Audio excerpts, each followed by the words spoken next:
So I just installed these guys instead of these guys. That's the 4 I took out. So I took out 4 sparkless, and I only had 3 JRCs, so I had to put in position 3 the stock opamps, which I have plenty of.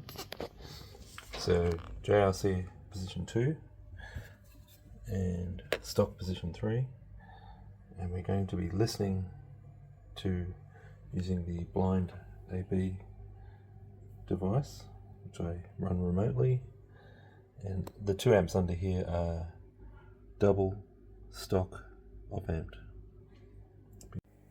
So this is just a straight up JRC position 2 and stock versus stock and stock. Okay, so don't let that Sparkos opamp bunch fool you. This is not about Sparkos. So enjoy the rest of the series.